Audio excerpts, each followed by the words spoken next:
Berikutnya adalah tentang 9 tahun, Pak. 9 tahun saya melihatnya dua hal.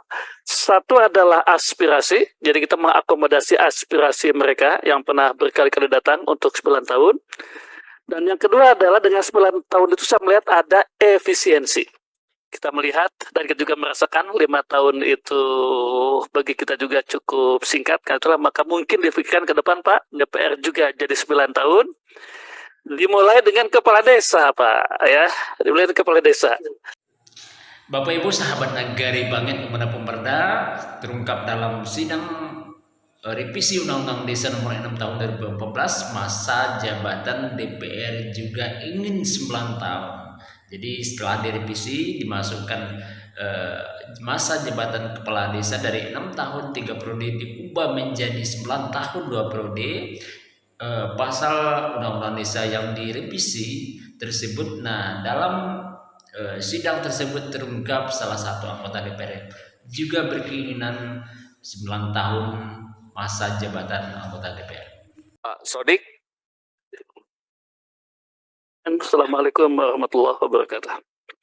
Sodik Mujahid, fraksi Gerindra, Dapil Jabar 1, Kota Bandung, Kota Cimahi, A80 nomor urut, sedang diperjuangkan.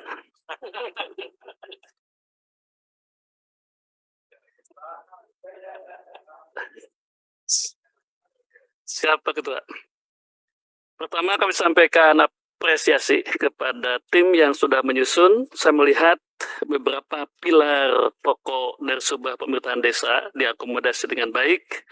Satu proses demokrasi berjalan. Dan saya bergembira lagi karena ketika proses demokrasi dengan pemilihan tidak tercapai, ada sebuah kata yang luar biasa, diselesaikan dengan musyawarah.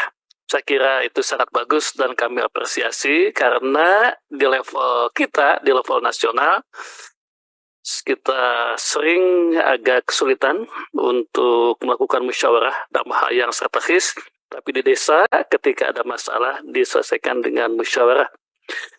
Yang kedua juga apresiasi karena desa sebagai katakanlah penjaga adat dijaga dengan baik. Ada kalimat-kalimat dalam pasal ini disebutkan masyarakat setempat, masyarakat setempat, masyarakat setempat.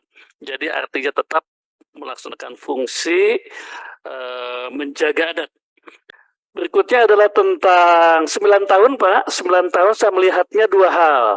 Satu adalah aspirasi, jadi kita mengakomodasi aspirasi mereka yang pernah berkali-kali datang untuk 9 tahun. Dan yang kedua adalah dengan 9 tahun itu saya melihat ada efisiensi. Kita melihat dan kita juga merasakan 5 tahun itu bagi kita juga cukup singkat, karena itulah maka mungkin dipikirkan ke depan, Pak, DPR juga jadi 9 tahun. Dimulai dengan kepala desa, Pak, ya. Dimulai dengan kepala desa. Dimulai kepala desa, bayangkan Pak, di level desa ketika 5 tahun, kita tahu kan Pak bagaimana mereka bersaing ya. Nah itulah maka lagi kami dukung 9 tahun dan 2 pertimbangan, 1 efisiensi, yang kedua aspirasi, ditambah usulan pertimbangan bagi jabatan-jabatan yang lainnya. Terakhir Pak, ini ada catatan kecil tentang takwa begitu. Ini ada diksi baru ya, biasa kan iman dan takwa. Pas sekarang hanya takwa saja ya. Ini mungkin dalam berbagai undang-undang begitu. Ya, biasa kan beriman, bertakwa. Kalau dalam undang-undang desa hanya takwa saja, itu sebagai catatan saja. Begitu Bapak-Bapak, jadi cuti juga kami apresiasi. Ya, ada satu ya, kemudian gaji tadi harapan APBN. Dan kemudian alokasi dari 10% 15% juga kami apresiasi sehingga tadi Pak, desa betul-betul sebagai ujung pangkal demokrasi, desa sebagai penjaga adat, desa sebagai pembangunan, desa sebagai lembaga pemberdayaan. Bahkan ada kalimat yang bagus Pak di sini Pak, ada tambahan sebagai pengayom ya, pengayom dan penjaga. Nah, itulah maka saya Sodik Mujahid melihat bahwa draft ini sudah bisa kita kembangkan untuk kemudian nanti kita bahas lebih detail di dalam panja. Terima kasih pimpinan. Assalamualaikum warahmatullahi wabarakatuh. Jangan lupa subscribe channel Nagari Banget dan aktifkan notifikasinya.